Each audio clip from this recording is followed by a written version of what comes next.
Mendoj që ndoshta kjo debata që është duke ndodhur tani se kush e merr përgjegjësinë për këto reforma, lidhet me ato që e thatë më përpara që ishte të citati për njerëzit edhe për institucionet. Domethënë, nëse neve në fakt Maqedonia ka nisur rrugtimin drejt Bashkimit Evropian për një kohë më të gjatë, por nëse tani me të vërtet zotohemi që këtë rrugtim ta bëjmë një të pandalshëm, ku gjithkohon kemi progres dhe nuk kemi regres, atëherë duhet të fillojmë të mendojmë më shumë në sensin e qeverisë edhe institucionet brenda qeverisë, domethënë ministrit, në kontekstin e institucioneve dhe jo në kontekstin politik. Ço do të thotë? Nëse sot në qeveri është një parti, edhe nesër vjen tjetra, ose mbas 4 vjetëve vjen tjetra, zotimi i drejt integrimeve për në BE, NATO e tjerë, duhet të qëndrojë pa marrë parasysh çfarë. Domethënë, duhet të mësohemi në atë sens që edhe njerëzit brenda qeverisë ti shohin institucionin më shumë në sensin institucional dhe jo politik,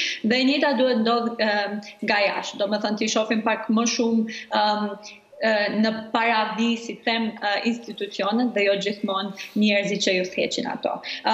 Në sensin e sa e mendoj që hecim përpara, përsëri mendoj disa herë u përmend ky konteksti shtetit të marrur ose në kontroll të një partie, apo jo siç ishte në raportet e BE-s, por këtu me të vërtet ka shumë rëndësi kjo idea e të menduarit të progresit në sensin më afatgjat. Ço do të thotë? Neve duhet të zhvillojmë një shoqëri, edhe jo vetëm institucione, por një shoqëri të gjerë, ku konteksti i mëparshëm mos përsëritet më kurrë. Edhe kjo s'do me thënë që tani çdo përsëritej, sepse edhe me qeverinë më përpara apo jo i kishim ato reformat prioritare kështu me radhë. Po duhet t'i kuptojmë faktin se çfarë ka ndodhur, këto gjëra që ndodhen, domethënë në qeverisin e më hershme, duhet t'i kuptojmë në një sens më gjerë, në një sens që si ndodhi edhe si mund ta lejojmë kjo mos ndodh, edhe kjo nuk ndodh, mendoj sipas meje, nuk ndodh vetëm me rregullimin e disa ligjeve në nivelin më të lartë, po duhet të mendohet pak ndoshta më gjerësisht në sensin e si arsimojmë, si avancojmë njerëzit më të ri. Siç thash më herët, integrimet në Bashkimin Evropian nuk do ndodhin tani.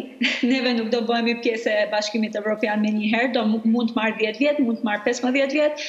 Tani është koha që ndoshta t'i trajnojmë njerëzit që do ta marrin shtafetën në të ardhmen, të kemi një transfer të diturisë, po edhe t'i mësojmë gjeneratat e hershme të stafit profesional në për këto ministri, se si të mendojnë në sensin institucional dhe jo në atë politik. Edhe mendoj që për këtë duhen reforma shumë më gjëra, duhen reforma shumë më të menduara. Mendoj që është mirë që filluam me këtë 369-ën, po kjo nuk është as fillimi. Me të vërtet ka shumë mungesa që duhet t'i adresojmë.